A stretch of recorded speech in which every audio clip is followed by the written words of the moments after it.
अभिवादन स्वीकार कीजिए ब्रजेश मिश्रा का और आप देखना शुरू कर चुके हैं द डिबेट। बहनों भाइयों, मेरे पीछे का दृश्य देखकर आप समझ गए होंगे कि आज हम किस विषय की चर्चा करने वाले हैं। पिछले 15 दिनों से उत्तर प्रदेश का तराई बेल्ट और खासकर बहराइच जनपद बहनों भाइयों बहुत ही गंभीर परेशानी में है। डर और दहशत के साए में वहाँ के लोग जीने को मजबूर हैं, क्योंकि भेड़िए का आतंक इतना बड़ा और व्यापक और गंभीर हो चुका है कि ये जानलेवा है। और अब तक 10 लोग मारे जा चुके हैं, जिसमें मासूम बच्चे भी हैं। लेकिन भेड़िए अब तक ना तो पकड़े जा चुके हैं और ना उस क्षेत्र से लोगों के मन से डर खत्म हुआ है। ये गंभीर सामाजिक विषय है और इस पर हमें खुली चर्चा करनी चाहिए।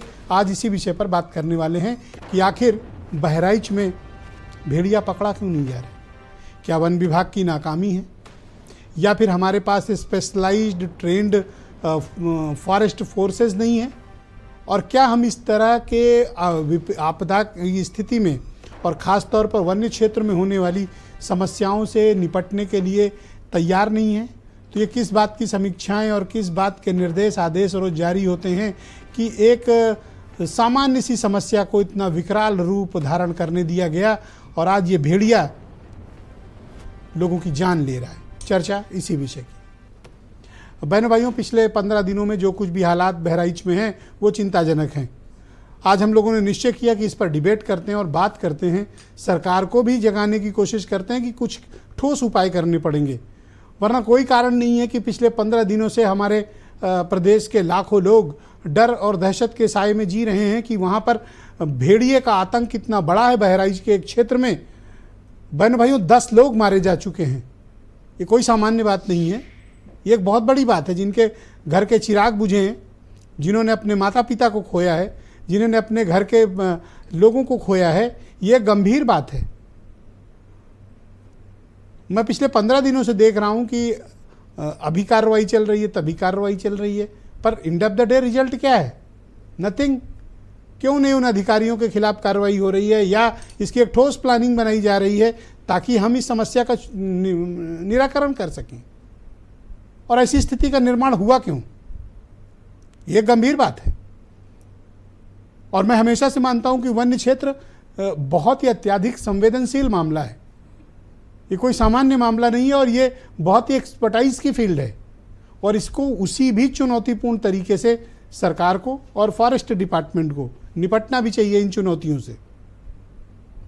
वन्य क्षेत्र में होने वाली इस तरह की घटनाएं ये हमें दर्शाती हैं कि दरअसल हालात कैसे हैं। वरना कोई कारण नहीं था कि भेड़ियों का एक समूह गांव पर अटैक करता है, लोगों को मार देता है, छोटे बच्चों पर अटैक करता है, उन्हें मार दे रहा है, घायल कर दे रहे हैं। क्या हालत हो रखी है सीतापुर में, देखिए कैसी स्थिति हुई। एक भेड़िए के गुट लोगों ने हमला किया, पूरा चेहरा उस लेडी का आज मैं देख रहा था वीडियो में फटा हुआ है।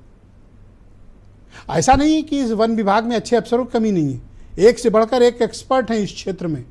मैंने तो देखा है, बहुत लोगों से मैंने इस क्षेत्र में बातें भी की हैं।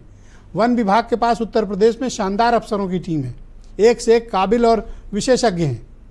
लेकिन पता नहीं वो क्या कारण है कि इस घटना को या तो गंभीरता से लिया नहीं जा रहा या फिर इसके निराकरण का कोई ठोस उपाय है नहीं। मंत्री जी भी जाते हैं, विजिट करते हैं, चले जाते हैं। अरे भाई, मंत्री को नहीं पकड़ना है, पकड़ना एक्सपर्ट्स को है। मंत्री जी को वहाँ जाकर प्रोटोकॉल नहीं लेना है। मंत्री जी लखनऊ बैठे, उनका कोई काम नहीं है वहाँ पे। काम तो फील्ड के ऑफिसर्स को करना है, एक्सपर्ट्स को करना है।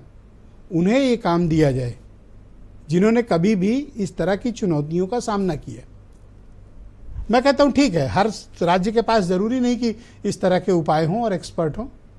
इसमें कोई बुराई नहीं है बहनों भाइयों कि हमें दूसरे राज्यों से मदद लेनी चाहिए।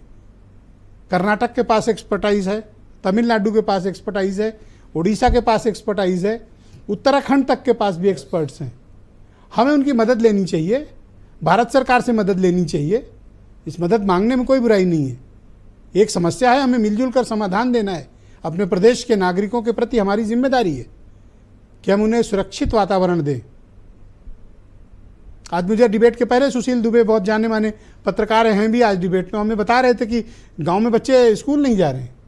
मैंने पूछा क्यों नहीं जा रहे? बोले डर है। लोग सामान्य दिनचर्या के लिए निकलते नहीं है घरों से, डर। आना जाना लोगों ने बंद कर रखा है। कहीं जा रहे हैं तो समूह में जाते हैं। तो इस डर से छुटकारा दिलाने का कर्तव्य किसका है? सरकार का है।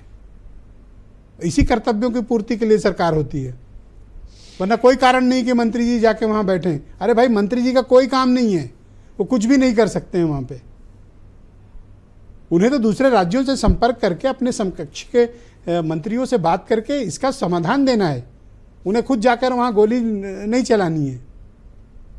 अब ये कहा जा रहा है कि देखते ही गोली मार दी जाए।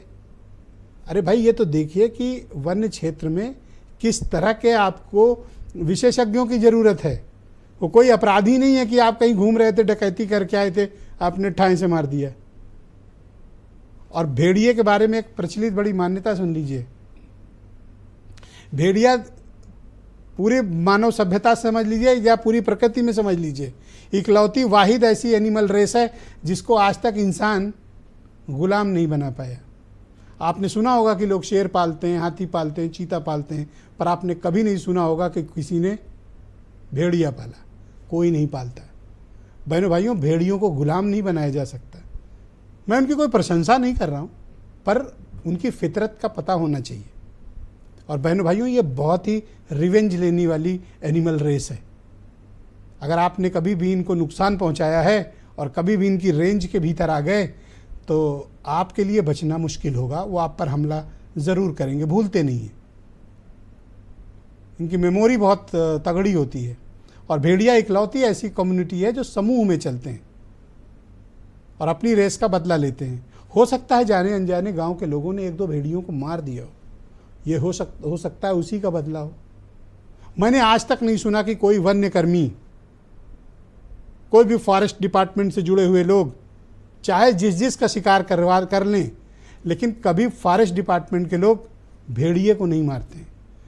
उन्हें तो वहीं रहना है, उसी वन में रहना है। मीडिया आज दिखा रहा है, लोग कल दिखा रहे हैं, सरकार आज ध्यान दे रही, पर उन्हें वहीं रहना है। इसलिए वो भेड़ियों से कभी दुश्मनी मोल सामान्य तौर पर नहीं लेते हैं। ये एक बड़ा अध्ययन का विषय है। तो भेड़ियों के बारे में पढ़िए भी, उनके प्रति भी संवेदनशीलता रहनी चाहिए। इस प्रकृति का इकोसिस्टम में सबको जीने का हक है। आप न उनको नुकसान पहुंचाइए, जब आप उन्हें नुकसान नहीं पहुंचाएंगे तो शर्तिया वो आपको भी नुकसान नहीं पहुंचाएंगे। आज चर्चा इसी विषय पर। आप कुछ स्टेटमेंट सुन लें, फिर आज की डिबेट को हम आगे बढ़ाएंगे। समाजवादी पार्टी के राष्ट्रीय अध्यक्ष जी सहित सारे नेता पिछले 2 साल से कह रहे थे कि जानवरों का आतंक बढ़ रहा है और उनकी रोकथाम और उनके नेचुरल हैबिटेट को डिस्टर्ब मत करिए। लेकिन वन कटान से लेके सारे लूट खसोट में सरकार लगी रही, इसलिए अब जानवर जंगल से निकल के शहर में आ गए हैं। सरकार का नकारापन और निकम्मापन इससे उजागर हुआ है और जनता की जान को खतरे में डाल दिया है। भेड़ियों का आतंक जिन स्थानों पर है, लगातार वन विभाग की टीम, प्रशासन की टीम उनको पकड़ने की कार्रवाई कर रही है। उत्तर प्रदेश की सरकार हर तरह की अराजकता को और हर तरह के आतंक को रोकने में कामयाब है। उत्तर प्रदेश में अब किसी भी तरह का आतंक, चाहे वो भेड़िए का आतंक हो, चाहे या किसी गुंडे माफिया का आतंक हो, वो कामयाब नहीं हो पाएगा। तो बहनों भाइयों, आज की डिबेट को आगे बढ़ाएंगे। संजय चौधरी उत्तर प्रदेश में भारतीय जनता पार्टी के प्रवक्ता हैं। सीमाब नकवी हमारे साथ उस प्रभावित क्षेत्र से जुड़े हुए हैं, हमारे सीनियर रिपोर्टर हैं, और बहराइच से हमारे साथ जुड़े हुए हैं जहां ये सब कुछ समस्या चल रही है, वहां स्वयं मौजूद हैं। संजय पाठक जी मेरे साथ जुड़े हुए हैं, फॉरेस्ट मामलों के विशेषज्ञ हैं और इस मामले को डायरेक्ट हैंडल कर रहे हैं। बहराइच से हमारे साथ जुड़े हुए हैं, वन विभाग के जनरल मैनेजर हैं। मेरे साथ सुशील दुबे जी मौजूद हैं, बहुत ही जाने माने पत्रकार हैं, इस कार्यक्रम का हिस्सा हैं। आजम खां समाजवादी पार्टी के प्रवक्ता हैं। ये वो वाले आजम खां नहीं हैं। संजय चौधरी काफ़ी चिंतित थे कि किनको आपने डिबेट में बुला लिया है। मैंने कहा वो दूसरे वाले आजम खां हैं।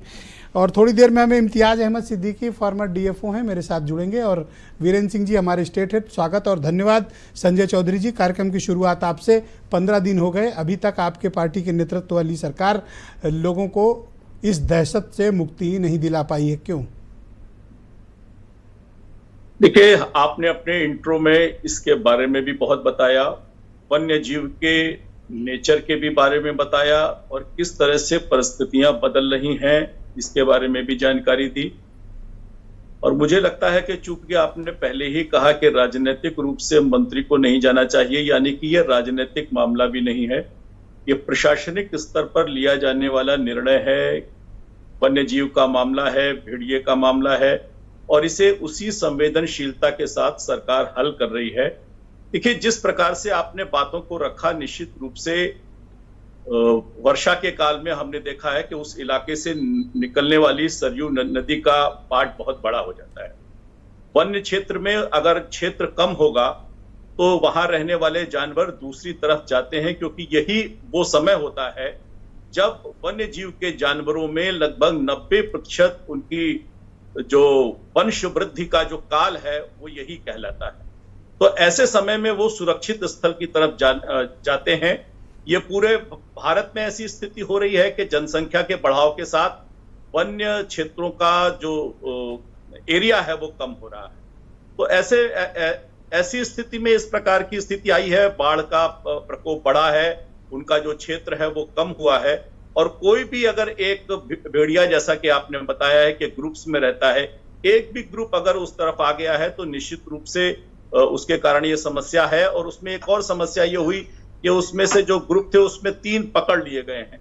तो 3 पकड़े जाने के बाद बारे में बात यह है कि जो पकड़ गए हैं वो बच्चे हैं, तो उनके जो माता पिता है वो उनको ढूंढ रहे हैं, ये भी एक बात सामने आई है। तो बेहतर स्थिति पर उनको पकड़ लिया जाए। पकड़ने के लिए अगर ज्यादा उनकी स्थिति है तो उन्हें मारा भी जा सकता है, इसके लिए भी विशेषज्ञ हैं। और देश के अलग अलग हिस्सों से ऐसे विशेषज्ञ भी उत्तर प्रदेश में उपलब्ध हैं, इसी बहराइच में हैं। ट्रैंकुलाइजर्स के यूज के साथ उन्हें बेहोश किया जाए, बिना मारे भी उन्हें पकड़ा जाए। और जिस प्रकार से जाल लगाकर उनके लिए स्पेशल कैरेज बनाकर पकड़ने की बात हो रही है, पूरी संवेदनशीलता के साथ इस मुद्दे को हल करने के लिए पूरे प्रयास किए जा रहे हैं।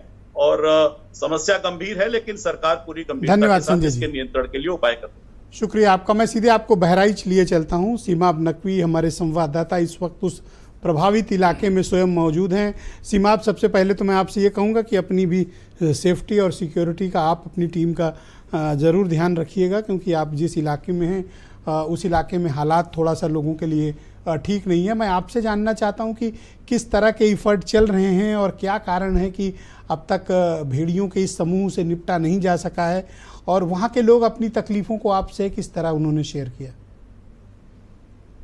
शुरुआत में भेड़िए ने हमला करना शुरू किया तो वन विभाग के लोग और यहाँ का प्रशासन सोता रहा। उसने किसी तरह का कोई भी वहां पर इंतजाम नहीं किया।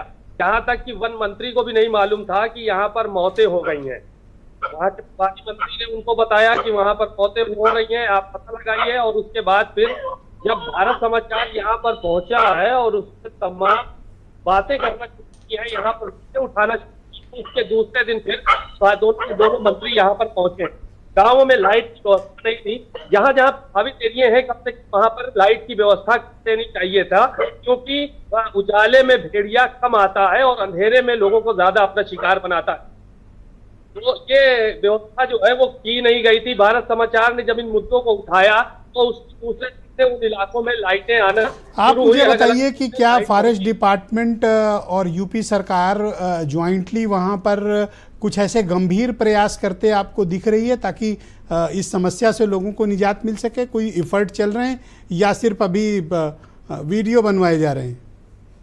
देखिए, अभी तो सर्च भी नहीं कर पाए हैं। ये जो भेड़िया भागे हुए हैं, वन विभाग के अफसर और वन विभाग के लोग भेड़िए को सर्च तक नहीं कर पाए कि भेड़िया है कि नहीं है। ड्रोन से 2-4 जगह उन्होंने देखा तो सियार निकल गया, कहीं कुत्ता निकल गया। तो भेड़िए को सर्च ही इस इलाके में भेड़िया है।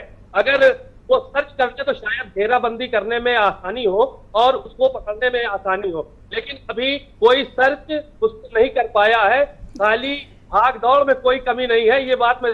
अब आप मुझे ये बताएं कि स्थानीय जो लोग हैं उनको किस तरह की समस्या का सामना करना पड़ता है?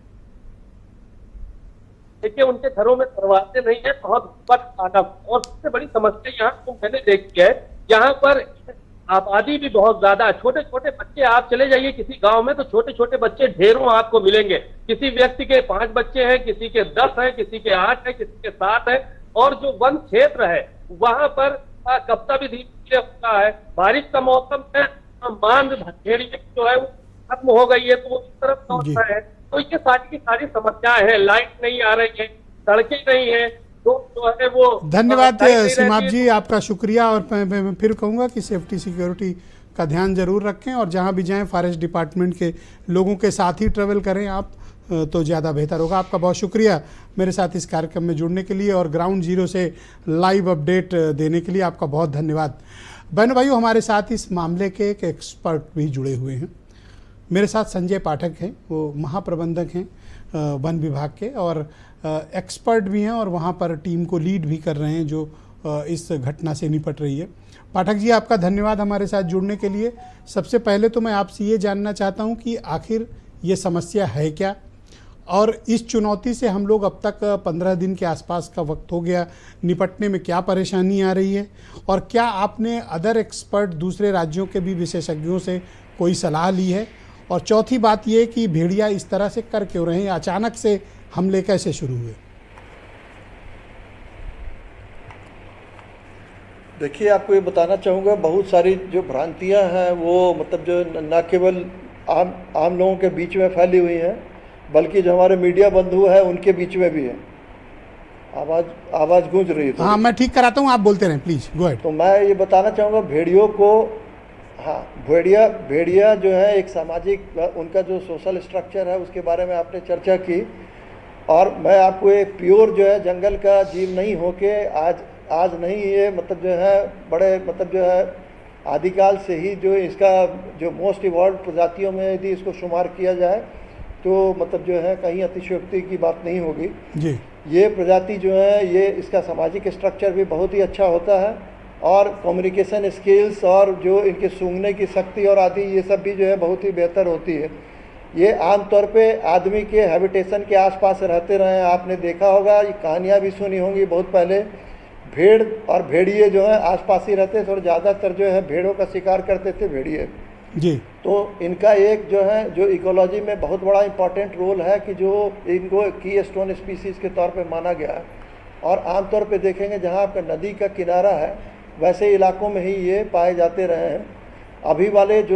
अभी जो यहाँ पे भी बहराइच का भी जो मुद्दा है, वहाँ पे भी जो है वो जो भेड़िए थे वो नदी क्षेत्र में ही थे, और किसी कारण से जैसे उनके साथ क्या है कि अब देखिए मानव का जो इनरूट्स है, मानव की जो आबादी है वो सब तरफ घुसती जा रही है।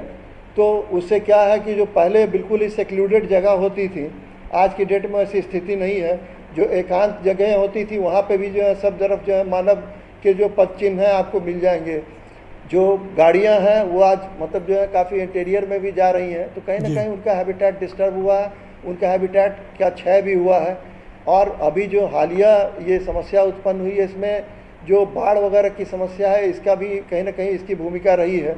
उनके जो माद वाले क्षेत्र हैं, जो नेटल एरिया है, वो पानी से डूब गया, जिसके कारण से जो है उनको बाहर मतलब पाठक जी, एक बड़ी चर्चा है। अब चूंकि आप लोग एक्सपर्ट हैं तो हो सकता है कि आप लोग उन चर्चाओं को दूसरे अंदाज में देखते हो, पर जो चर्चा है वो मैं आपके समक्ष प्रस्तुत करता हूँ। आप एक्सपर्ट हैं तो उस शंका का या उस बात का निराकरण करें। लोगों का ये कहना, और वहाँ के कई मीडिया के लोगों का भी मैंने बात की, कि भेड़िए बदला ले रहे हैं, रिवेंज है कोई, और शायद कुछ भेड़ियों को गांव वालों ने मारा था, ये उसका बदला है। क्या ये बात सही है? देखिए, इसको कोई इसने रिसर्च से तो इसकी पुष्टि अभी तक किसी ने नहीं की है, परंतु जो उत्तर प्रदेश के अंदर ही वाक्य हैं, मैं मतलब जो है खुद तो प्रत्यक्षदर्शी नहीं रहा हूँ, लेकिन जैसे बलरामपुर के अंदर घटनाएं घटित हुई थी 2003 में, उस समय जो भी लोग उस अभियान से जुड़े थे, जो समाजशास्त्री वगैरह थे, उनसे जो बातचीत हुई उसमें ये जानकारी मिली कि जो भेड़िए थे वो जो ऊंचे स्थल होते हैं, जो खास करके नदी के किनारे, यहाँ पे उसको भीट बोलते हैं, उसमें उनकी माद थी। और वहाँ बच्चों को मतलब जो सब्जी वगैरह उगाते हैं लोग नदी क्षेत्र में, तो उनको शायद भय हुआ होगा, जिस कारण से उन्होंने निकाल के आग में मतलब उनके बच्चों को झोंक दिया था। तो उस समय जो काफ़ी मतलब 50 से ऊपर घटनाएं बलरामपुर जनपद के अंदर हुई थी, श्रावस्ती जनपद के अंदर हुई थी। उससे पहले भी 1996-97 के आसपास प्रतापगढ़ और उस तरफ जो जौनपुर और सुल्तानपुर का क्षेत्र है, वहाँ पे भी कुछ वारदातें हुई थी। तो उस समय भी ये इस तरह की बात निकल के आई थी कि लोग कंपनसेशन के चक्कर में, उस समय चूँकि जो फीमेल बच्चे थे उनके मरने की घटना काफ़ी हुई थी। तो ये भी बाद में जो इनपुट, तो क्या हम एक सामान्य अंडरस्टैंडिंग में ये बात समझ सकते हैं कि भेड़िए हिंसक तभी होते हैं, वो इंसानों पर हमला तब करते हैं जब उनको नुकसान पहुंचाया गया हो? देखिए, किसी भी जानवर को, जंगली जानवर अकारण किसी को भी नहीं मारता वो, मतलब जो है। और भेड़ियों का जहाँ तक स्वभाव है तो इंसानों से जो है उनको भय होता है, और वो काफ़ी डोसाइल जेंटिल किस्म के जानवर हैं जो पैक में रहते हैं। उनका सोशल स्ट्रक्चर, जैसा मैंने पहले कहा, बहुत ही बढ़िया होता है। वो एक दूसरे के लिए जान देने की भी प्रवृत्ति होती है उनके अंदर, और अपने वो बुजुर्ग का और अपने घर के जो और उनके सदस्य हैं उनका भी सम्मान करते हैं। उनके अंदर जो रिश्तेदारी इसी तरीके से होती है कि भाई बहन आपस में कभी भी जो है मीटिंग नहीं करते। उनके जो यदि भाई बहन दूरी पे भी रह रहे हैं तो 30-40 किलोमीटर की दूरी पर भी यदि हैं, तो जो साइंटिस्ट ने रेडियो कॉलर वगैरह लगा के देखा है तो ये पाया है कि वो लौट के कभी कभी यदा कदा आपस में मिलते भी हैं। तो इस तरह का जो जानवर है ये, मतलब यदि आप देखें तो ये घटनाएं जो हैं उत्तर प्रदेश के अंदर अथवा बिहार के अंदर, ये 2 जगह ही रिपोर्टेड हैं। पूरी दुनिया में 26, 27, 28 के आसपास केसेस हुई हैं। वो भी जो मतलब जो डेथ की केस हुई हैं वो रैबिड होने के कारण जो है, जो आदमी को काटा है वो रैबिड से सफ़र कर रहा था भेड़िया, जिस वजह से इस तरह की। अच्छा, जब आप बोल रहे हैं तो बहुत से लोग लाइव क्वेश्चन पूछ रहे हैं जो उसी इलाके के हैं, दूर दराज के हैं। कोई लोग तो मैं देख रहा हूँ दिल्ली से भी सवाल लाइव आ रहे हैं आपके लिए फेसबुक पे और ट्विटर पे। मैं आपसे उनमें से एक सवाल उठाता हूँ और ये पूछता हूँ, लोग ये जानना चाहते हैं कि क्या वाकई में ये एक बदले की कार्रवाई है जो की जा रही है, और दूसरा कोई रिपोर्ट या रिसर्च भेड़ियों पे रही है, और तीसरा एक सवाल पूछ रहे हैं कि क्या आप लोग वहाँ पे हैं तो इस समस्या का निराकरण क्यों नहीं कर पा रहे हैं? कारण क्या है, कठिनाई आपके सामने क्यों आ रही है? देखिए, चीज़ें जहाँ जो लोग बाहर से देखते हैं उनको जितनी आसान लगती है उतनी होती नहीं। ग्राउंड पे आप ये समझ लीजिए कि लगभग 75 स्क्वायर किलोमीटर क्षेत्र है। अभी हम लोगों ने उसको तीनों क्षेत्रों को 3 सेक्टर में बांटा है। जो पहला सेक्टर था वहाँ घटना शुरू हुई थी, फिर दूसरे में शिफ्ट हुई, फिर तीसरे में हुई। तो वर्तमान में जो मूवमेंट है वो 3rd सेक्टर में है। और आप समझिए कि ये पूरा जो 75 स्क्वायर किलोमीटर के एरिया, लगभग 7500 हेक्टेयर एरिया, उसमें एक छोटा सा जीव जहाँ आपकी सब तरफ पानी भरा हुआ है, जहाँ गन्ने की खेती है, उसमें यदि छुप के बैठा हुआ है तो कोई ऐसा जादू नहीं है कि किसी व्यक्ति ने जादू की छड़ी घुमाई और भेड़िया निकल के बाहर आ जाएगा। आज की डेट में समझिए तकनीक का हम सहारा ले रहे हैं। तकनीक में क्या है, ड्रोन पहले जो उड़ते थे तो वो दिन के टाइम में ही उड़ाए जा सकते थे। आज की डेट में थर्मल ड्रोन्स को उपयोग में लाया जा रहा है। उसके अलावा जो एक निर्धारित तकनीक है उसका इस्तेमाल करते हैं, जो स्टैंडर्ड ऑपरेटिंग प्रोसीजर्स है उसका इस्तेमाल करते हैं। हमारे अभी हम लोग कैमरा ट्रैप आदि का भी इस्तेमाल कर रहे हैं कि जो भ्रांतियां हैं लोगों के अंदर। एक सज्जन है वो एक और सवाल पूछ रहे हैं कि क्या ये बात सही है कि फॉरेस्ट डिपार्टमेंट के लोग भेड़ियों के साथ कोई मिस एडवेंचर नहीं करते हैं? Is it true? नहीं, मिस एडवेंचर करने का तो कोई प्रश्न उठता ही नहीं है। देखिए, फॉरेस्ट डिपार्टमेंट तो वन्य जीवों को बचाने के लिए कृत संकल्प है, और उनके साथ क्या होता है, जो तो मतलब जो है रिसीविंग एंड पे होते हैं दोनों ही तरीके से। उनके लिए जानवर भी महत्वपूर्ण है, उनके लिए जो है मनुष्य भी महत्वपूर्ण है। और मैं ये मतलब जो है आपके माध्यम से गुजारिश करना चाहूँगा सभी लोगों से कि वो व्यवहार को समझें। जंगली जानवरों से यदि हम ये अपेक्षा कर रहे हैं कि हम वो अपने व्यवहार को बदल लेगा तो ये शायद उचित नहीं होगा। आदमी यदि उद्बुद्ध प्राणी है तो उसको कोशिश। बहुत शुक्रिया पाठक जी, हमारे साथ रहिएगा। काफ़ी दिलचस्प व्यक्ति आप लगे, और आपसे हम और भी सवाल पूछेंगे जो एक हम लोगों की जिज्ञासा है, एक सामान्य पत्रकार या नागरिक होने के नाते उन सभी जिज्ञासाओं का आज समाधान भी करेंगे। मैं आपसे जिक्र कर रहा था कि भेड़ियों का बिहेवियर पैटर्न क्या है, और देखिए पाठक जी ने वो बात हमारे साथ कही है। इम्तियाज़ अहमद सिद्दीकी जी भी हमारे साथ आ गए हैं डिबेट में, ये फॉर्मर DFO हैं, इनसे भी हम चर्चा करेंगे। आजम खां हमारे साथ मौजूद हैं, समाजवादी पार्टी के प्रवक्ता। क्या समस्या है, इसका समाधान सरकार क्यों नहीं दे पा रही है? भेड़िया ही तो पकड़ना है। देखिए, आपके रिपोर्टर ने भी यही बात कही कि सरकार जागरूक ही नहीं है इस बात के लिए, और सरकार शायद संवेदनशील ही नहीं है। अगर सरकार संवेदनशील होती तो वो चीज़ों को लाइटली नहीं लेती। अभी भी गांव से लोग बातचीत में बता रहे हैं कि अभी भी उनको प्रॉपर लाइट नहीं मिल रही है। मतलब इतने लोगों की मृत्यु के बाद भी लाइट नहीं मिल रही है। तो ये आप सोचिए सरकार की कितनी बड़ी नाकामी है। डबल इंजन की सरकार है, वो ये कहती है कि चारों तरफ लाइट ही लाइट है, चमत्कार हो रहा है, लेकिन उन इलाकों में लाइट नहीं दे पा रहे। दूसरे भेड़ियों ने एक बात, अरे भाई मंत्री जी गए थे ढूंढने, काफी प्रयास किया, बार बार जा रहे हैं। अभी संजय चौधरी मुझे बता रहे थे कि कल भी जाना था लेकिन गोरखपुर चले गए, अभी फिर जाएंगे मंत्री जी। जिला प्रशासन संवेदनशील रहा ही नहीं है।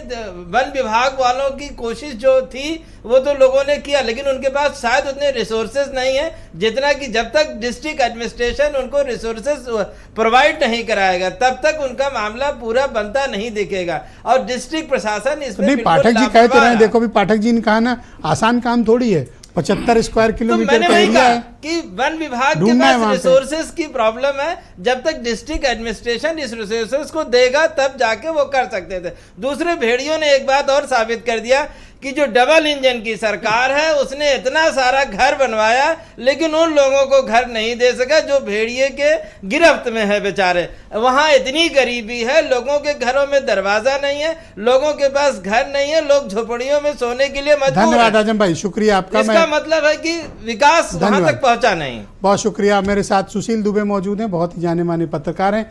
दुबे जी, आखिर क्या बात है कि बड़ी सी बड़ी समस्याओं का समाधान देने वाली सरकार, सख्त सरकार भी इन भेड़ियों से निपट नहीं पा रही? क्या प्रॉब्लम है?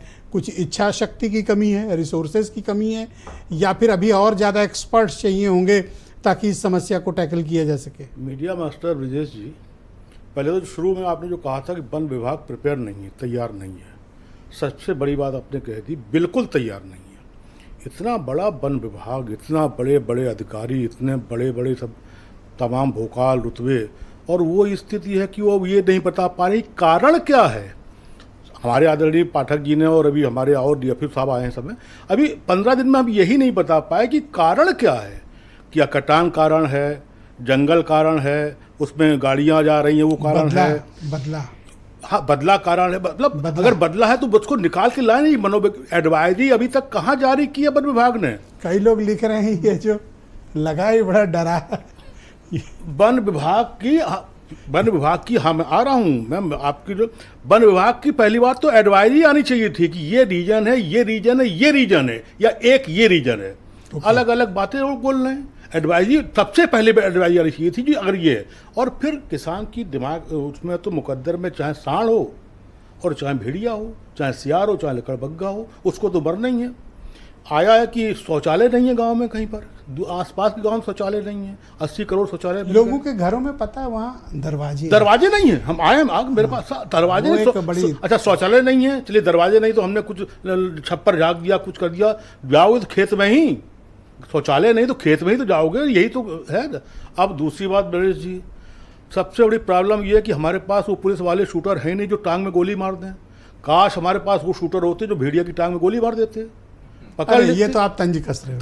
तंज यही होता है। दूसरा क्या है, जब प्रदेश के मुख्यमंत्री कहें कि बुलडोजर पर वो स्टीयरिंग पे बड़ा दिमाग लगाना पड़ता है, ये करना पड़ता है, एक मुख्यमंत्री जी कहें और दूसरे पूर्व मुख्यमंत्री जी कहें कि बुलडोजर का हम निशान वो कर देंगे गोरखपुर, तो इन लोगों को बुलडोजर से फुर्सत मिले तो ना, इनको तो इस जनता की समस्या को गौर करना चाहिए। आप क्या चाहते हो कि और एक्सपर्ट्स बुलाए जाएं, दूसरे राज्यों से मदद ली जाए? उत्तराखंड जहां भी इसका विशेषज्ञता है बुलाए जाए। उत्तराखंड तो पूरा का पूरा पहाड़ पे बसा हुआ, जंगल में बसा हुआ है, पूरा का पूरा बसा। और खाली भेड़िया ही थोड़ी हैं, पूरे वन जीव कितने कितने होते हैं।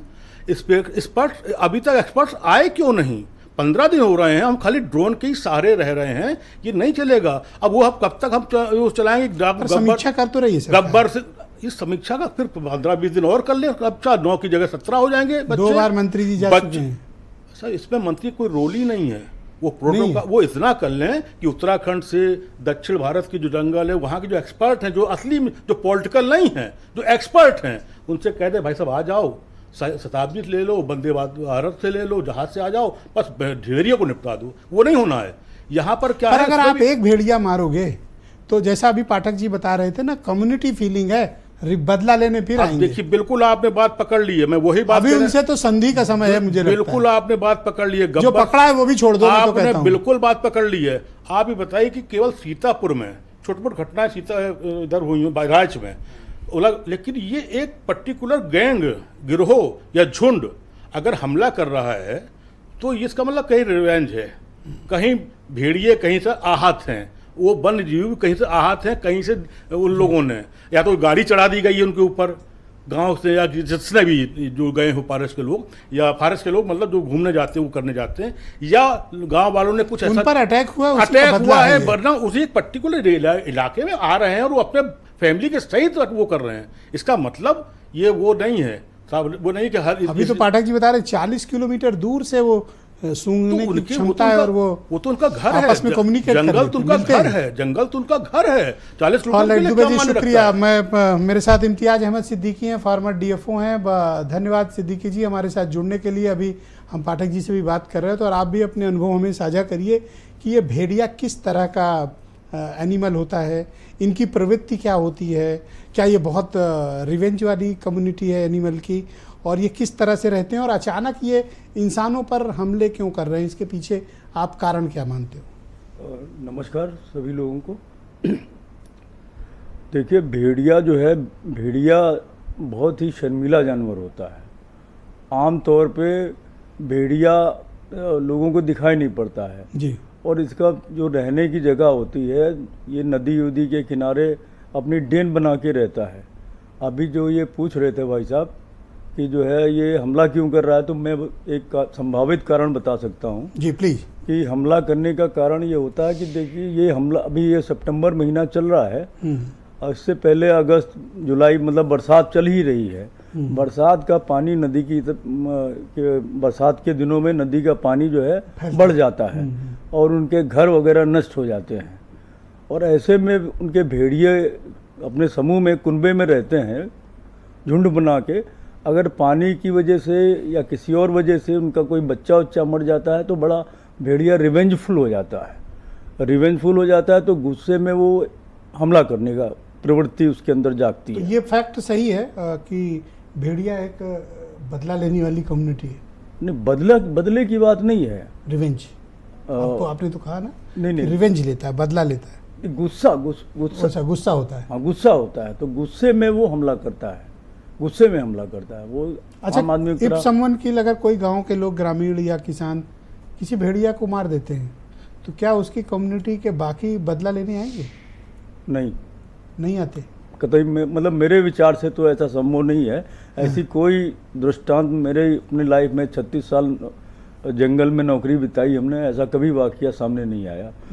हुआ जो यहाँ बहराइच में कभी भेड़ियों से इनकाउंटर हुआ आप लोगों? इनकाउंटर मतलब आमना सामना? जी हाँ, मेरा हुआ तो है। कैसे आप लोग हैंडल करते थे, जो अभी नहीं हो पा रहा है? जो हैंडल मतलब इस तरह वाली सिचुएशन में नहीं हुआ है कि वो हमला करके जा रहे हों या हम शिकारी ठीक टीम बात में है। रहे हों, लेकिन यहाँ सीतापुर एक में प्रवृत्ति पता चल जाती है ना हाँ, कि क्या प्रवृत्ति है उसकी। प्रवृत्ति में बता रहा हूँ, प्रवृत्ति यही है कि उनको नुकसान उनके बच्चे को पहुंचा है और आमतौर पे पानी की वजह से होता है। अभी ये करीब आई थिंक ये 30 साल पहले की बात है, 29-30 साल पहले, 95 की बात होगी। तब ये उससे पहले भेड़िए का नाम नहीं सुनाई पड़ता था, हम लोग बचपन में थे जब। ये करीब 30 साल पहले आप समझिए भेड़िया का आतंक हो गया सीतापुर ज़िले में, सुल्तानपुर में, जौनपुर में। भेड़िया आपके आने से पहले पाठक जी बता रहे थे, आई थिंक 96 हाँ 96 की बात है, 96, वो भी बता रहे थे। एक 95 की 2004, एक 1996, दो में से एक कोई इवेंट है जो आप बता रहे हो। जी हाँ, तो उस टाइम भेड़ियों ने जो है मारा, 30 लोगों को मारा, मतलब 30 माय गॉड, क्यों मारा था?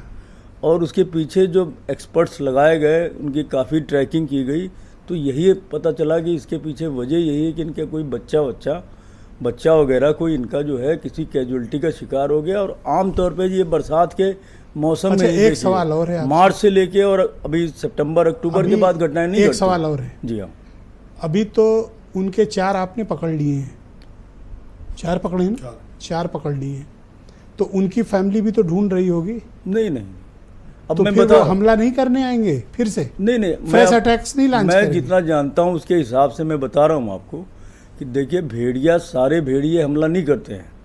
भेड़िए में आमतौर पे जो गुस्से में हमला करने वाली मैं बात कर रहा था, उसमें होता है एक अल्फा भेड़िया जो समूह का नेता होता है। ओके, अल्फा भेड़िया उसने ये यंग होता है या सबसे बूढ़ा बुजुर्ग होता है?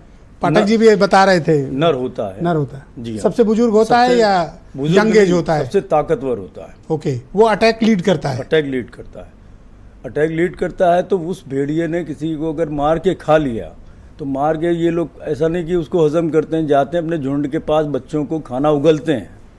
ओके, सबको खिलाकर तब खाते हैं? सबको खिला के नहीं, अपने बच्चों को तो ज़रूर खिलाते हैं। फैमिली को मतलब? जी हाँ, फैमिली को ज़रूर खिलाते हैं। और उसमें से अगर कोई उस खाने को किसी और भेड़िए ने भी अच्छा, खा एक बात लिया बताओ, एक बड़ा झुंड में। कौतूहल है, जी, लोग सब जानवर पालते हैं, भेड़िया क्यों नहीं पालते? अब मैं आपको बताऊं कि भेड़िए बिल्कुल आज की तारीख में इंडेंजर्ड वाली स्थिति में है, अपने यूपी में इंडेंजर्ड है ओके, पूरी। मतलब मेरा तो हम अपना क्यों मार अंदाजा- रहे हैं फिर उनको? हमें कुछ रास्ता और निकालना चाहिए। हाँ बिल्कुल, निकालना शूट एट चाहिए। साइड का ऑर्डर नहीं होना चाहिए फिर तो। अगर इंडेंजर हैं तो हमें ध्यान रखना चाहिए। अभी जी, वीरेन जी एक देंगे आपको, नेक्स्ट राउंड में फिर आपकी बात लेंगे। वीरेन जी भी हमारे साथ जुड़ चुके हैं। वीरेन जी, आखिर इस प्रॉब्लम का समाधान क्यों नहीं निकल रहा है भाई? सभी एक्सपर्ट लगे हुए हैं और आप तो फॉरेस्ट डिपार्टमेंट में काफ़ी सक्रियता के साथ रिपोर्टिंग बहुत लंबे समय से किए हैं, अभी भी कर रहे हैं, तो आप बताइए कि इस समस्या का समाधान क्यों नहीं हो रहा है? देखिए, पहले ये था कि भेड़ियों को पकड़ना है, फिर उनको गोली मारने के आदेश हुए, लेकिन भेड़िया कोई ऐसा तो बैठा नहीं कि कहीं बैठा है जाके आप उसको जाल डाल के पकड़ लीजिए।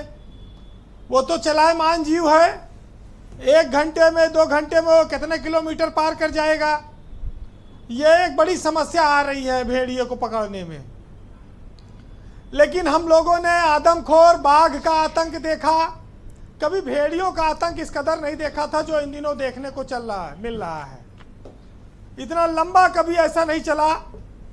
हालांकि भेड़िए के चक्कर में बहुत सारे सियार मारे जा रहे हैं और सियारों की एक तरह से कहा जाए सामत आ गई है, यानी कि करे कोई भरे कोई, वो भी स्थिति थोड़ी सी बनी है। लेकिन ब्रजेश जी, भेड़ियों ने जितने शिकार बनाए हैं उसमें ज़्यादातर बच्चे हैं या महिलाएं हैं। ये कमज़ोर माने जाते हैं, पुरुषों पर उनका हमला कम होता है और कभी वो पुरुषों को मारकर भाग नहीं पाते। चूँकि झुंड में होते हैं, बच्चे और महिलाएं डर जाते हैं, लिहाजा उन पर ये हमला करके कामयाब हो जाते हैं। अब इन भेड़ियों को कैसे पकड़ा जाए, कब तक इनका आतंक खत्म होगा, ये बहुत बड़ी समस्या बनी हुई है। बहराइच का महसी जो तहसील है, इलाका है, वहाँ सबसे ज़्यादा आई है ये समस्या। और रात रात भर लोग जाग रहे हैं, बच्चे स्कूल नहीं जा रहे हैं, लोग बाजारें बंद हैं, शाम होते ही लोग घरों में आ जाते हैं। एक चीज़ जरूर भेड़िए के आतंक से कुछ राहत मिली है लोगों को कि कम से कम गाँव में सोलर लाइट लग रही है, लोगों के घरों में दरवाजे लग रहे हैं और कुछ सड़कों पे खड़ंजे भी लग रहे हैं गांव में जी। तो एक तरह से कह सकते हैं आप कि जो आपदा आई है उसमें थोड़ा अवसर भी लोगों के विकास का बना है, लेकिन ये अवसर बहुत छोटा है मानव जान की तुलना में।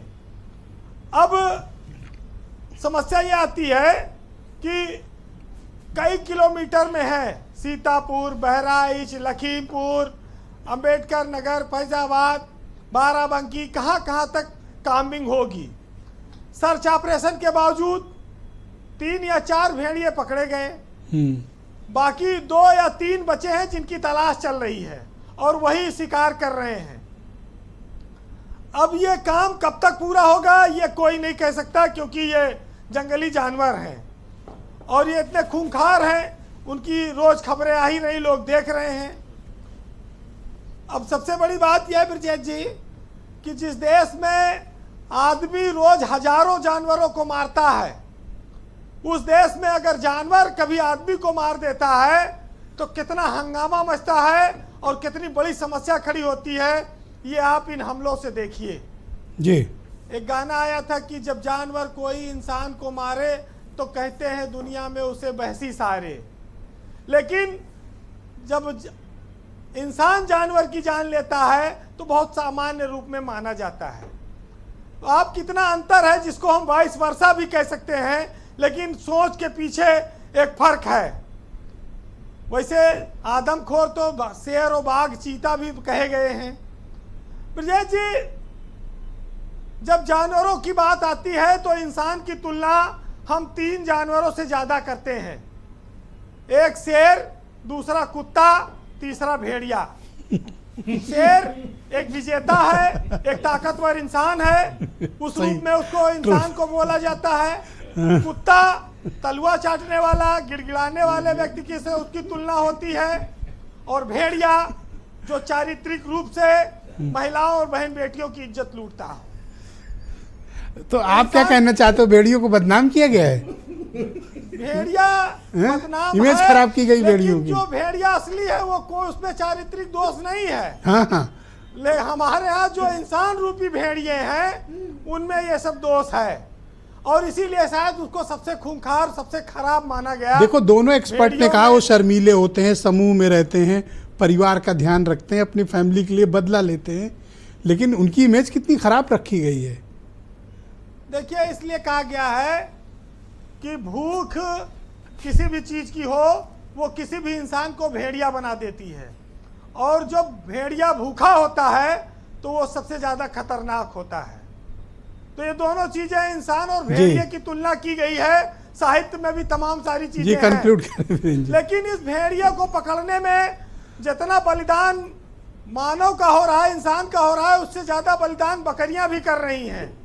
नाहक और निर्दोष बकरियां भी मारी जा रही हैं इन भेड़ियों को पकड़ने में, पिंजरों को बांधने में, रात के अंधेर में खेतों में बांधने में बड़ी उनके ऊपर भी सहमत आई हुई है। तो ये बड़ा पॉलिटिकल दुर्भाग्य डिबेट है देखने वाला दर्शक आज सर पकड़ के बैठा है कि ये डिबेट में हो क्या रहा है। जी, ये सब सच्चाइयां हैं। अब दो मैं लोग बता रहा सन्नाटे हूं। में बैठे हैं, संजय चौधरी और आजम खान, की इसमें हम क्या कर सकते हैं, हम बोले तो क्या? आज फंस गए ये लोग।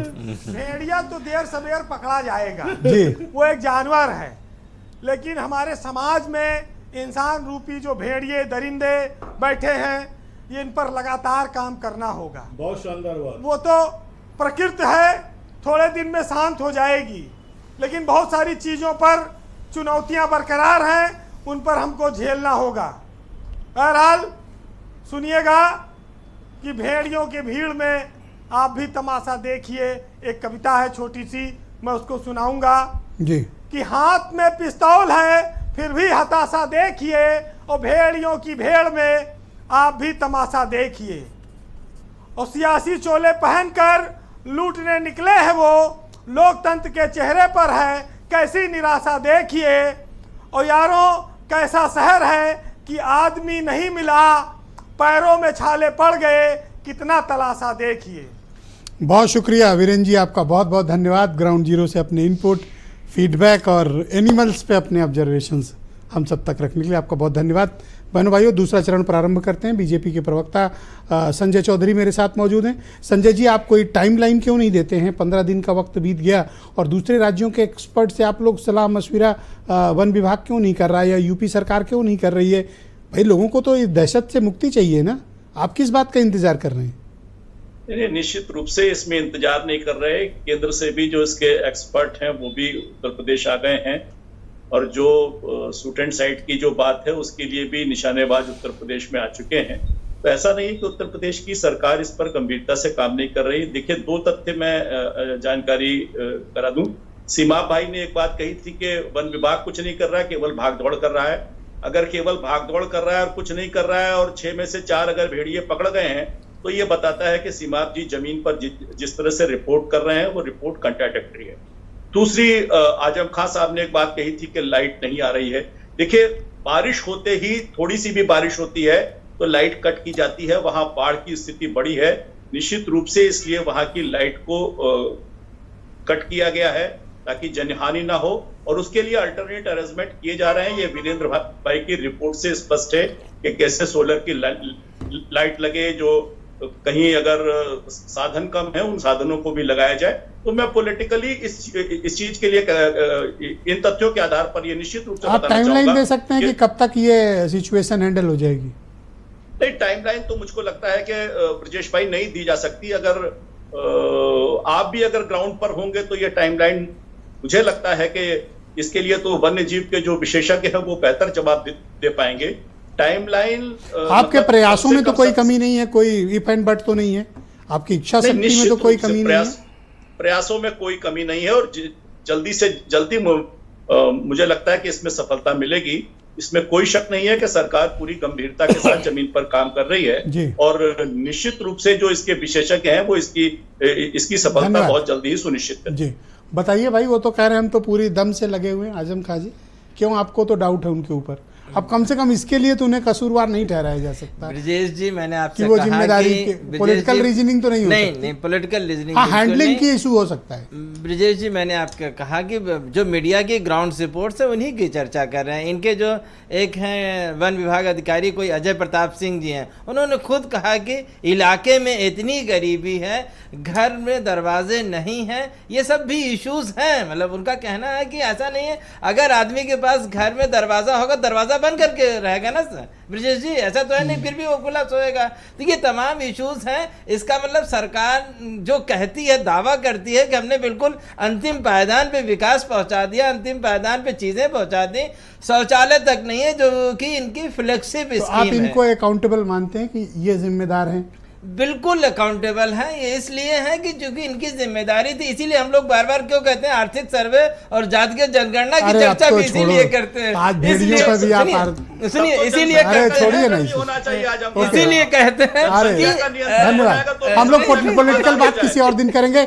संजय पाठक जी को स्क्रीन पे लाया जाए। पाठक जी, मुझे आप बताइए कि हमें और एक्सपर्ट से, आप लोग काबिल हैं, मैं आपकी बड़ी इज्जत करता हूँ, आप सब लोग बहुत जान जोखिम में डाल के कर रहे हैं, सारा दिन लगे हुए हैं, पर क्या हमें और एक्सपर्ट्स की ज़रूरत है ताकि हम शीघ्र अतिशीघ्र इसका समाधान खोज सकें? देखिए, जो देश के अंदर जितने भी संस्थान हैं, भारतीय वन्यजीव संस्थान है, अथवा जो एक सेट प्रिंसिपल्स है, उसके आधार पे यहाँ के भी जो लोग हैं काम कर रहे हैं, और कोई विशेषज्ञ आके आपको ये दावा नहीं कर सकता कि मैं कल ये भेड़िए जो है पकड़ लूँगा। और मैं तमाम जो हमारे अभी जो पैनलिस्ट शामिल हैं इसमें, मैं उनको सुन रहा था। मैं आग्रह ये करना चाहूँगा कि ये कोई राजनीतिक मुद्दा नहीं है, और ये एक सामाजिक समस्या है। जो लोगों की प्रवृत्ति है उसको कोई सरकार बदल नहीं सकती है। जो बाहर सोने की समस्या है वो केवल ऐसा नहीं कि जिनके घर में दरवाजे नहीं हैं उनकी समस्या है। देखिए, इच्छा शक्ति की कमी है लोगों के अंदर भी। दिक्कत ये है कि हम लोग जो है कहने से कतराते हैं कि कुछ भी जो है लोगों के खिलाफ नहीं कहना, लेकिन आप देखिए जिनके घरों में मतलब दरवाजे हैं वो भी बाहर निकल के सोते हैं। बच्चों को पैदा करने के लिए सरकार ने नहीं कहा है कि 8 बच्चे पैदा करो, 10 बच्चे पैदा करो, लालन पालन नहीं कर पाओ तब भी मत उसको जो है पैदा करते रहो। तो आप जो गांव में स्थिति देखेंगे, जो छोटे बच्चे हैं उनके माता पिता उनके प्रति जो है उस तरीके का सरोकार नहीं रख रहे हैं जैसा रखना चाहिए। और स्वाभाविक है कि यदि आपका संख्या जो है काफ़ी बड़ी होगी तो आप जो है उसका परवरिश। क्या भेड़िया इंडेंजर स्पीसीज है, हम लोग मानते हैं, और इनके संरक्षण पर काम होना चाहिए? भेड़िए, मैं वही बता रहा हूँ, बहुत ही क्रिटिकली इंडेंजर्ड है, टाइगर से भी ज़्यादा इंडेंजर्ड है। आप समझ लीजिए कि उसकी संख्या पूरे भारत में 2500 से 3000 के बीच में है, जबकि टाइगर की संख्या लगभग 4000। किलिंग क्यों कर रहे हैं? उनको पकड़ भी तो सकते हैं। उत्तर प्रदेश के अंदर जो किलिंग क्यों कर रहे हैं? फिर उनको पकड़ ही तो रहे हैं। हम लोग कहाँ किलिंग कर रहे हैं, हम लोग पकड़ ही तो रहे हैं। आप ये कौन ऑर्डर दे रहा है कि भाई गोली मार दी जाए? इतने सारे जो पॉपुलेशन है उसके नहीं, देखिए वो तो एक स्टैंडर्ड प्रोसीजर ब्रजेश जी, एक स्टैंडर्ड जो है ये ऑर्डर होता है वाइल्ड लाइफ प्रोटेक्शन एक्ट के तहत कि यदि जो भी टीम वहाँ लगी हुई है, जो लास्ट रिसोर्ट है वो गोली मारना है। अदरवाइज जो है हम लोग वन्यजीव के संरक्षक हैं। जो वीरेंद्र जी ने कहा आपसे, जो ये मतलब उन्होंने जो मोहम्मद रफ़ी साहब की जो लाइनें कुछ मतलब जो आपके सामने रखी थी कि आदमी जो है इंसान को जब जानवर कोई मारता है तो कोई कुछ नहीं कहता, लेकिन जानवर यदि मतलब इंसान को मार दिया तो भाषी घोषित हो जाता। तो ये है कि अब देखिए 6 भेड़िए वो अपना प्राकृतवास से भटक के आए थे। मुझे तो ये क्षोभ हो रहा है कि भारतवर्ष जो मतलब जहाँ पे महात्मा गांधी जी ने, हमारे राष्ट्रपिता ने ये कहा था कि जो यदि देश के लोगों का यदि आप आचरण देखना चाहते हैं तो आप देखिए वो अपने जानवरों से कैसा व्यवहार करते हैं। दुर्भाग्य से आप देखेंगे आदमी की जितनी जनसंख्या बढ़ी है, जितनी जो है पालतू जानवरों की जनसंख्या बढ़ी है, जितने कुत्तों की जनसंख्या बढ़ी है, शायद किसी वन्य जीव की संख्या उस कदर नहीं बढ़ी है। और आज ये मैं आपको ये भी बताना चाहता हूँ कि ये जो की स्टोन स्पीसीज़ है भेड़िया, की स्टोन स्पीसीज़ का मतलब ये होता है कि यदि आप उसको इकोसिस्टम में से हटा देंगे तो आपका इकोसिस्टम बुरी तरीके से प्रभावित होगा। उसके नीचे के जो मतलब जानवर हैं उनके लिए भी संकट है। मेरे पास 2 सवाल हैं बात पे भरोसा ना हो। आपने बड़ी अच्छी बात कही कि इंडेंजर स्पीसीज हैं और अभी क्रिटिकली। देखिए, हाँ, 2 सवाल है मेरे। ये जो 4 आपने पकड़े हैं, इनका आप क्या करने वाले हैं? इनको इनके क्षेत्र में छोड़ा जाएगा या फिलहाल वो आपके पास रहेंगे? और दूसरा, आप ये कंफर्म करते हैं कि there is no shoot at site? नहीं, देखिए, मैं तो यही आपसे बता रहा था कि स्टैंडर्ड एक प्रोसीजर है। यदि आपको मान लिया कोई संकट आता है, मान लिया आप पकड़ते टाइम में भेड़िए ने आपके ऊपर अटैक कर दिया, तो जान माल का नुकसान होना है, ऐसी स्थिति उत्पन्न हो जाती है तो लास्ट रिसोर्ट के तौर पे आप गोली चला सकते हैं। अदरवाइज कोशिश जो इसको पकड़ने का सबसे जो भौतिक माध्यम है वही सबसे अच्छा तरीका है। और मैं ये कहना चाहूँगा, जो भी हमारे तमाम पैनलिस्ट हैं और जो भी गांव के लोग आपको सुन रहे हैं, उनके आपके माध्यम से मैं अपील करना चाहूँगा कि सतर्कता जो है उनको बरतनी चाहिए। जो घरों में दरवाजे की बात आ रही थी, घरों में दरवाजे लगे होने के बाद भी लोग बाहर सोते हैं, बाहर जो है शौचालय बने हुए हैं तब भी शौच के लिए बाहर जाते हैं। ये एक कल्चरल प्रॉब्लम है, एक सामाजिक समस्या है। चूंकि वक्त कम है, मेरा एक और सवाल था आपसे, उन 4 भेड़ियों का आप क्या करने वाले हो जिनको पकड़ा आपने? वो 4 भेड़िए जो हैं, जिसमें जो 4 हैं उसमें तो एक मतलब जो है नहीं रहा, वो दिवंगत हो चुका है। बाकी 3 जो हैं जू के अंदर हैं, अभी 2 जो है लखनऊ जू के अंदर हैं, एक मतलब गोरखपुर जू के अंदर है। क्या इनको कभी भी आप वापस उनके क्षेत्र में भेजेंगे? नहीं, होता क्या है, यदि आदमी का यदि ह्यूमन इम्प्रिंट यदि किसी जानवर पे हो जाता है तो मतलब जो है हम ऐसा प्रयास नहीं करते कि उनको वापस छोड़ा जाए। तो बहुत अधिक संभावना, ऐसे तो ये निर्णय जो है उच्च स्तर का होता है, जो हमारे मुख्यमंत्री मैं समझ गया, बट मुझे ऐसा लगता है कि बिहेवियर चेंज करके उनको वापस इकोसिस्टम में डालना चाहिए। जो आप बता रहे थे कि स्टोन स्पीसीज और क्रिटिकली इंडेंजर स्पीसीज हैं और 2-2.5 हज़ार ही बचे हैं और इकोसिस्टम आपका लड़खड़ा सकता है, तो हमें ह्यूमन एंगल से भी मैं बड़ी पीड़ा, यस प्लीज, मैं बड़ी पीड़ा के साथ आपको कहना चाहता हूं कि जो वन्य जीवों के प्रति लोगों का सरोकार होना चाहिए उसका अभाव है। सरकार जो है हर संभव प्रयास कर रही है, संसाधनों की कोई कमी नहीं है। माननीय मुख्यमंत्री जी से लेके माननीय वन मंत्री जी, किसी ने कोई कसर नहीं छोड़ी है। लेकिन ये कोई किसी के पास कोई रॉकेट, पाठक जी, हम सब लोग भी इसके लिए कसूरवार हैं। पकड़ लेगा शायद मैं 2-2.5 साल बाद फॉरेस्ट डिपार्टमेंट पे हम लोग कोई डिबेट नहीं कर रहे हैं, रोज वही पॉलिटिकल डिबेट हम लोग करते हैं। आज पहली बार हम लोग इस पे कर रहे हैं, तो हम सब लोग भी इसके लिए गुनहगार हैं। ऐसा नहीं कि सिर्फ यही लोग, हम सब लोग इसके लिए। आप इसी से समझ सकते हैं कि इसका, ब्रजेश जी, मैं वही कह रहा हूँ कि आप इससे इसका महत्व समझ सकते हैं कि कितनी तवज्जो लोग दे रहे हैं। केवल सरकार को, पाठक जी थोड़ा वक्त का अभाव है, मैं क्षमा चाह रहा हूँ, मैं आपको बीच में टोक रहा हूँ। सिद्दीकी साहब, आप मुझे बताइए कि आपके पास कोई सोल्यूशन है कैसे इस समस्या से निपटा जाए? सर, आपके पास 40 सेकंड है। देखिए, अभी जो पाठक साहब कह रहे थे वही बात सही है कि ऐसा आसान नहीं है भेड़ियों को मारना। भेड़िए जो है बहुत शर्मीले होते हैं और आमतौर पे रात में ही दिखाई पड़ते हैं और छिप जाते हैं। अगर आदमी का बिल्कुल साया भी देख लिया उन्होंने तो छिप जाते हैं वो। ओके। तो उनको जो है साइड पे देख पाना आसान काम नहीं है। जब कोई इवन भेड़िया हमला करता है तो ऐसा बताते हैं भेड़िया बहुत चालाक भी होता है। कुछ कहानी ऐसी हैं कि कहानी की आवश्यकता सच्चाई हो, लेकिन वो तो हमने खुद नहीं देखी, इसलिए मैं उनको बता रहा हूँ कि कुछ स्टोरीज ऐसी हैं कि भेड़िए एक साथ पहले तो अपने शिकार की रेकी करते हैं कि देखते हैं, काफ़ी देर इंतज़ार करते हैं कि जब अकेला हो तभी हमला करेंगे। बच्चा हो या औरत हो, कर लेते हैं कि चिन्हित करना है। और एक भेड़िया नहीं जाता है वहाँ, 2-3 होते हैं बैकअप वाले भी भेड़िए होते हैं और बेवकूफ़ बनाने वाले भेड़िए होते हैं। क्या शानदार कम्युनिटी है, मतलब भाई क्या कैलकुलेटिव है। मतलब जैसे भेड़िया आया, हमें लगता है इस डिबेट में देखने वालों को थोड़ा भेड़ियों से सिंपैथी हो जाएगी। सुनिए भाई साहब, भेड़िया जब आता है तो एक भेड़िया उसको बैकअप करने के लिए बगल में छुपा होता है, 1 या 2 हो सकता है। और जो भेड़िया शिकार करने वाला है वो तो गया, उसने पकड़ा अपने शिकार को, मतलब एक भाग स्ट्राइक फोर्स होती है और एक बैकअप फोर्स है। वो भाग लिया। दूसरा भेड़िया क्या करता है? चौधरी जी, संजय जी, क्या कम्युनिटी है, वाह। दूसरा भेड़िए का रोल देखिए आप। दूसरा भेड़िया जो है वो जब आदमी हल्ला मचेगा तो सब निकल के आएंगे, दौड़ेंगे भेड़िए की तरफ, आने वाले। तो वो भेड़िया बाद में निकलता है कि उसको लोग देख लें कि इधर भाग रहे हैं भेड़िए। और पहले वाला तो निकल ही गया, पहले वाला निकल गया दूसरी तरफ, और ये दूसरी तरफ उनको ले जाएगा। ये तो सफेद शेर वाली स्थिति हो रही है। अभी जो पाठक जी ने कहा संरक्षित, इनको तो संरक्षित होना चाहिए 2000 के आसपास देश में। तो ये जो 4 पकड़े हैं, मुझे लगता है थोड़ा बिहेवियरल चेंज आए। हाँ। और इसके ठीक से जांचो कि क्या इन पे कोई ह्यूमन इम्प्रिंट है क्या। अगर नहीं है तो इन्हें वापस इकोसिस्टम में छोड़िए। बात से सहमत हूं बिल्कुल। अंतिम विकल्प भी गोली मारना नहीं होना चाहिए। कोशिश तो सर ये क्या शूट एट साइट का मतलब क्या होता है, गोली चला दो, इस तरह की कोई बात किसी को करनी नहीं चाहिए। अंतिम विकल्प तो होना ही नहीं चाहिए इस बात का। इतना हमारे पास संसाधन है, इतने विशेषज्ञ। सर मैं आपका शुक्रिया अदा करता हूं और आज थोड़ा सा वक्त का अभाव है, हम लोग किसी और दिन चर्चा कर लेंगे। आप सबका धन्यवाद सभी महानुभावों का कि आप सब ने आज इस बेहद गंभीर सामाजिक और वन्य क्षेत्र के मसलों पर चर्चा की।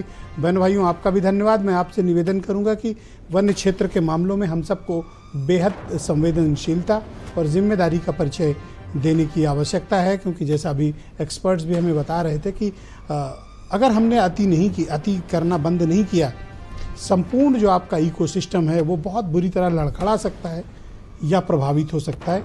हमें उन्हें भी बचाने की ज़रूरत है और स्वयं को भी बचने की आवश्यकता है। बहुत शुक्रिया, धन्यवाद, नमस्कार।